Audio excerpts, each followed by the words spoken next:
హైదరాబాద్ ఎన్టీఆర్ భవన్ లో తెలంగాణ టీడీపీ నేతలతో చంద్రబాబు సమావేశమయ్యారు. రాష్ట్రంలో పార్టీ బలోపేతంపై చర్చించిన ఆయన ఇప్పటిదాకా ఉన్న కమిటీలను రద్దు చేశారు. పార్టీని క్షేత్రస్థాయి నుంచి బలోపేతం చేయాలని దిశానిర్దేశం చేశారు. సభ్యత్వాలపై పూర్తి స్థాయిలో ఫోకస్ చేయాలని ఆదేశించారు. పెద్ద ఎత్తున సభ్యత్వాలు నమోదు చేసిన నేతలకు పార్టీలో ప్రాధాన్యత ఉంటుందని చంద్రబాబు చెప్పారు. తెలుగువారంతా కూడా 45 సంవత్సరాలుగా నన్ను ఆదరించి గౌరవించారు, పార్టీని బలోపేతం చేశారు. ఇది మన నాయకుడు నందమూరి తారక రామారావు గారు పెట్టిన పార్టీ. తెలుగువారి చరిత్ర ఉన్నంత వరకు ఎప్పుడూ తెలుగుదేశం పార్టీ తెలుగువారి కోసం పనిచేస్తూనే ఉంటాం. అందుకే ఇటీవల కాలంలో ఆంధ్రప్రదేశ్లో అయితే ఒక హిస్టారికల్ విక్టరీ వచ్చింది. దానికి కారణం మీ అందరి అభిమానం, మీ అందరి కృషి అని చెప్పి కూడా నేను మీకు తెలియజేస్తున్నా.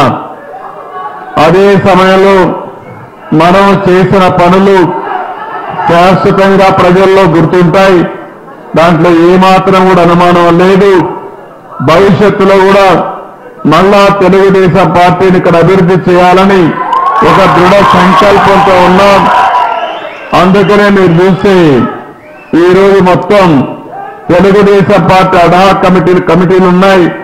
అన్ని కమిటీలు రద్దు చేసి కొత్తగా అడాక్ కమిటీలు వేసి అదే సమయంలో మెంబర్షిప్ కూడా ఆన్లైన్ లో పెడతాం.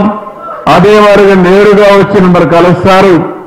మళ్ళీ కొత్త మెంబర్షిప్ తయారు చేసి కొత్తగా ఎవరైతే యువ రక్తం ఉందో ఆ యువ రక్తంతో పార్టీని శాశ్వతంగా బలోపేతం చేయడానికి ముందుకు పోతామని చెప్పి కూడా నేను మీకు తెలియజేస్తూ, ఇప్పుడే నాయకులతో మీటింగ్ అయింది.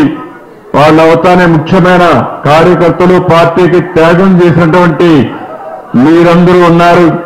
ఇంకా కొన్ని లక్షల మంది గ్రామాల్లో ఉన్నారు. అందరి కోసం ఎప్పుడు నేను అందుబాటులో ఉంటా. అదే సమయంలో నాకు కూడా కొన్ని బాధ్యతలు ఉన్నాయి. ఒక పక్క ఇక్కడ పార్టీని బలోపేతం చేయాలి, ఇంకో పక్క ఓట్లు వేసిన ఆంధ్రప్రదేశ్ ప్రజానీకానికి న్యాయం జరగాలి. ఇంకొక పక్క 2047లో 100 సంవత్సరాల స్వాతంత్ర సమర సందర్భంగా నేను ఒకటే ఆలోచిస్తున్నా. మనకు స్వాతంత్రం వచ్చి 100 సంవత్సరాలు అవుతుంది. ఆ రోజు భారతదేశం అగ్రస్థానంలో ఉండాలని, అదే సమయంలో తెలుగు జాతి అందరికంటే ముందుండాలని, ప్రపంచంలోనే తెలుగు జాతి అంటే నెంబర్ 1 అనే పేరు రావాలనే ఆలోచనతోనే పనిచేస్తున్నాను.